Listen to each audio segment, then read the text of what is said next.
Assalamualaikum warahmatullahi wabarakatuh. Wahai sahabatku, semoga sahabatku dalam kondisi sehat walafiat di bawah lindungan dari Allah Subhanahu wa taala. Pada kesempatan kita kali ini, kita akan membahas tentang dasar-dasar dari fikih Imam Abu Hanifah dan juga Imam Malik. Ada dua imam madhab yang akan kita bicarakan pada hari ini. Yang pertama adalah Imam Abu Hanifah. Kita harus tahu dulu bahwa Imam Abu Hanifah adalah lahir pada tahun 80 Hijriah di Kufah dan meninggal pada tahun 150 Hijriah.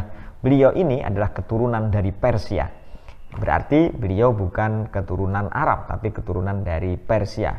Beliau sebenarnya tidak merumuskan dasar-dasar fikihnya secara terperinci, tetapi dari hasil apa yang dikatakan oleh beliau, maka kita akan bisa mengerti apa kira-kira yang dijadikan sebagai dasar pijakan dalam membangun struktur fikihnya. Beliau dikenal sebagai seorang rasionalis.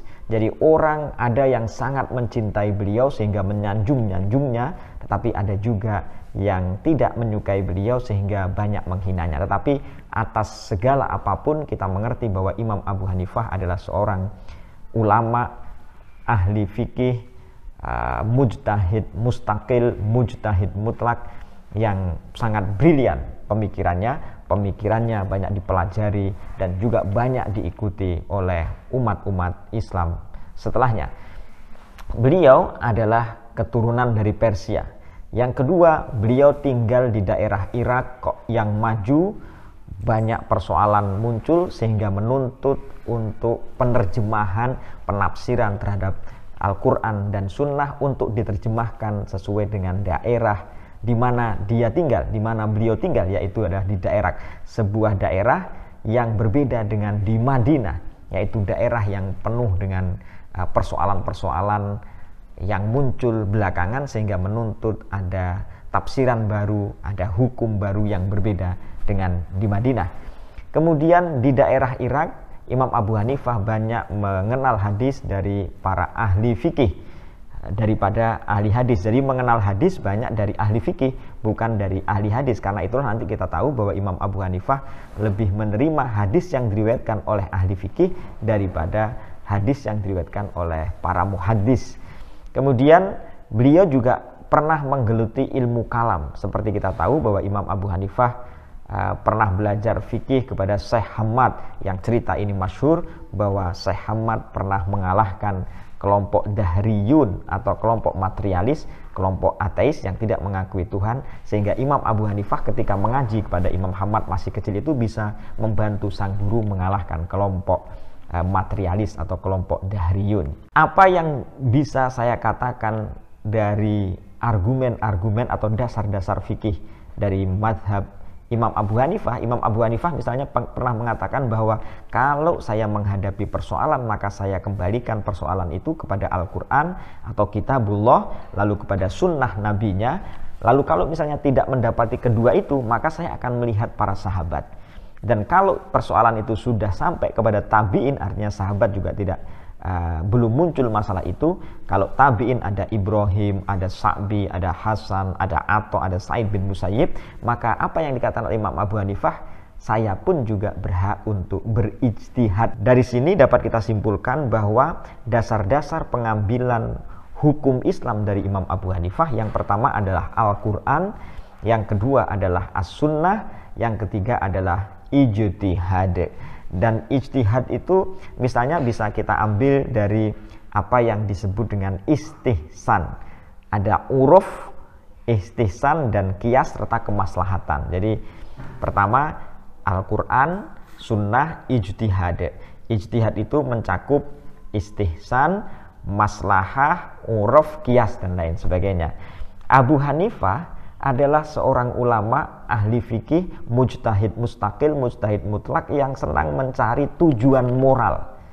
Tujuan moral dari Al-Quran, tujuan moral dari As-Sunnah. Ini sebenarnya tujuannya apa, kemaslahatannya apa. Kita bisa mengambil contoh misalnya Imam Abu Hanifah adalah salah satu imam yang mengatakan bahwa menjual barang najis itu dibolehkan. Alasannya kenapa kok menjual barang najis itu dibolehkan? Alasannya adalah karena ada kemaslahatan. karena ada sesuatu yang baik yang bisa diambil dari barang najis itu, misalnya untuk pupuk gitu. Dan ini yang tidak dibolehkan dalam mazhab Imam Syafi'i. Dalam mazhab Syafi'i itu tidak boleh menjual barang najis. Akhirnya al-ashab atau pengikut-pengikut Imam Syafi'i menggunakan cara hilah namanya. Cara hilah. Itu yang bisa kita ambil. Yang pertama adalah Al-Quran, Sunnah, kemudian ijtihad. Tadi Imam Abu Hanifah menjelaskan bahwa mencari ideal moral. Mencari ideal moral itu bisa juga dari misalnya pakai sistem kias. Sistem kias itu misalnya masalah khomar, bahwa di Al-Quran yang dilarang itu adalah khomar, yang dilarang adalah khomar. Lalu bagaimana dengan hal-hal lain yang memabukkan? Berarti kalau hal lain yang memabukkan berarti diposisikan sama dengan khomar. Itu namanya metode kias. Kemudian Imam Abu Hanifah juga berpendapat bahwa jima sebelum wukuf di Arafah itu membatalkan haji. Sedangkan kalau jima setelah wukuf di Arafah maka tidak membatalkan. Ini Imam Abu Hanifah mengikuti Ibnu Abbas. Tadi kan saya mengatakan bahwa Imam Abu Hanifah pernah mengatakan Al-Quran, As-Sunnah, kemudian para sahabat, kemudian juga berijtihad. Artinya ada ideal moral, ada nilai substansi buah hukum yang diterapkan oleh Allah Subhanahu wa Ta'ala. Maksudnya apa itu? Karena itulah maka Imam Abu Hanifah dikenal sebagai, dalam menurut Nasir Hamid Abu Zaid disebut sebagai Nasirus Sunnah, karena mencari idealitas moral, mencari inti sebenarnya yang dimaui oleh hadis ini apa, sebenarnya yang dimaui oleh Al-Quran ini apa, ayat ini apa. Itulah yang kemudian diterapkan untuk menjelaskan masalah hukum-hukum yang terjadi di masyarakat. Sebagai seorang rasionalis, dia pernah mengatakan bahwa tidak ada pemikiran yang benar, kata beliau. Tidak ada pemikiran yang benar tanpa riwayah. Dan tidak ada riwayat tanpa pemikiran. Artinya bahwa apa yang kita dengar dari Rasulullah SAW melalui sunnah misalnya, atau apa yang kita dapat dari wahyu, dari Al-Quran, dan juga merupakan sunnah juga bagian dari wahyu, itu juga mengandung nilai idealitas moral. Ada nuansa yang ingin dituju, hakikatnya apa, tujuannya apa, dan lain sebagainya. Karena itulah maka Imam Abu Hanifah nanti berbeda dengan Imam Malik. Imam Abu Hanifah sangat ketat dalam meneliti hadis ahad. Jadi hadis ahad itu bisa diterima ada 3 syarat menurut Imam Abu Hanifah. Yang pertama, hadis ahad itu yang meriwayatkan tidak boleh berbuat atau berfatwa yang bertentangan dengan hadis yang diriwayatkan. Itu yang pertama. Yang kedua adalah hadis ahad itu harus tidak menyangkut masalah persoalan-persoalan umum yang sedang terjadi. Jadi hadis itu tidak menyangkut persoalan umum yang sering terjadi. Karena kalau misalnya persoalan itu adalah umum dan sering terjadi, pasti tidak mungkin hadis ahad. Yang ketiga, syarat hadis ahad bisa diterima menurut Imam Abu Hanifah adalah tidak boleh bertentangan dengan kaidah-kaidah yang bersifat umum. Nah, Imam Abu Hanifah memang mengutamakan hadis yang diriwayatkan tadi oleh ahli fikih daripada ahli hadis. Kemudian yang kedua, Imam Syafi'i pernah mengatakan bahwa manistahsana faqad tasyarro'a. Karena Imam Abu Hanifah memegangi namanya prinsip istihsan, sesuatu yang dianggap bagus.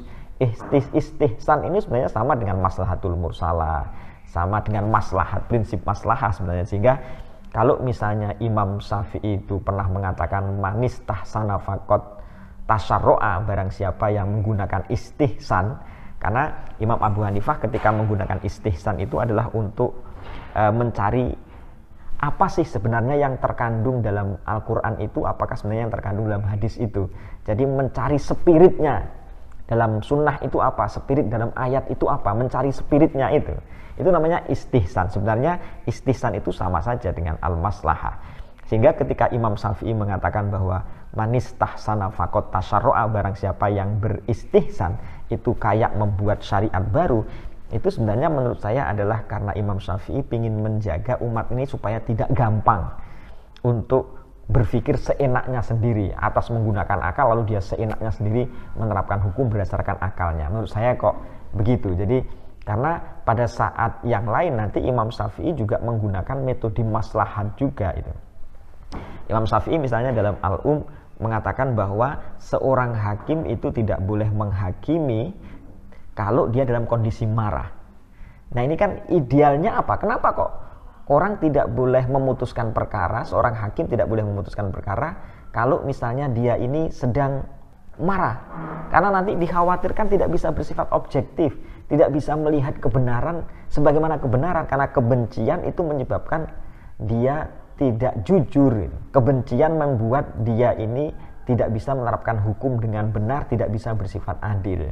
Karena kebenaran nanti bisa tidak bersifat adil, karena nanti hukuman tidak bersifat adil ketika dia marah, maka Imam Syafi'i pun juga menerapkan kepada yang lain. Misalnya kalau seorang hakim itu sedang takut, sedang lapar, terancam, pikiran kacau, juga sebaiknya tidak menghukumi. Karena itulah maka dalam masalah ini Imam Syafi'i juga mengatakan disamakan dengan dalam kondisi marah. Untuk menjaga supaya netralitas, supaya ada objektivitas itu pun demikian, orang tidak boleh menghakimi persoalan, memutuskan masalah kalau dia sedang lapar, dia sedang kondisi tertekan, dia sedang takut, pikirannya kacau. Nah itu disamakan dengan ketika marah itu. Kenapa? Kok ketika dia sedang lapar, kok kacau, ketika kondisi tertekan tidak boleh menghakimi? Dicari dari ideal moral, tujuan dari kenapa orang marah dilarang untuk memberi hukuman, menghakimi. Ya, itu namanya ideal moral, apa yang dimaui. Dan pada saat yang lain, karena Imam Syafi'i juga pernah mengatakan bahwa kalau engkau pingin menjadi ahli fikih, maka kau harus menjadi anak asuhnya dari Imam Abu Hanifah. Itu perkataan Imam Syafi'i. Kata Imam Syafi'i, kalau engkau ingin menjadi ahli fikih, maka jadilah engkau anak asuhnya Imam Abu Hanifah. Kan dahsyat kan. Imam Malik pun juga pernah mengatakan ketika ditanya oleh Lais bin Sa'ad, kenapa engkau menyeka keringatmu? Dijawab oleh Malik, iya, saya sedang menyeka keringat bersama Imam Abu Hanifah. Imam Abu Hanifah betul-betul ahli fikih. Kemudian kalau masalah apa di antara pendapat-pendapat Imam Abu Hanifah, sahabatku bisa mencari video-video saya sebelumnya tentang Imam Abu Hanifah. Saya agak banyak mengulas tentang pendapat Imam Abu Hanifah, bisa merujuk kepada video-video saya dalam channel ini. Kemudian yang kedua, saya ingin menjelaskan tentang Imam Malik bin Anas. Imam Malik bin Anas dikenal sebagai seorang tradisionalis. Beliau lahir di Madinah sebagai keturunan Arab Yaman. Beliau lahir pada tahun 93 Hijriah dan meninggal tahun 1709 Hijriah. Imam Malik diceritakan tinggal di Madinah dan jarang meninggalkan Madinah. Bahkan ada yang mengatakan tidak pernah meninggalkan Madinah. Sehingga apa yang dialami oleh Imam Malik adalah sebuah masyarakat yang berbeda dengan di Irak misalnya, sebagaimana Imam Abu Hanifah, masyarakatnya tidak terlalu kompleks sebagaimana di Irak. Karena itulah maka beliau sangat mengugemi, memegangi pendapatnya ahli Madinah, pendapatnya orang-orang Madinah, tradisi ahli Madinah, sehingga tradisi atau amalu ahli Madinah itu dianggap sama dengan hadis mutawatir. Alasannya apa? Alasannya adalah amalu ahli Madinah itu terus-menerus apa yang dilakukan oleh Rasulullah pada masa sahabat, pada masa tabi'in, pada masa tabi'in itu amalu ahli Madinah itu sama semua gitu. Karena sama semua, makalah amalu ahli Madinah itu dianggap sama dengan hadis mutawatir. Dan Imam Malik, pokoknya amalu ahli Madinah itu bagian dari sumber hukum fikih. Nah, Imam Malik bin Anas itu mengarang kitab namanya Kitab Al-Muwatta. Adalah sebuah kitab yang disusun menggunakan sistematika fikih.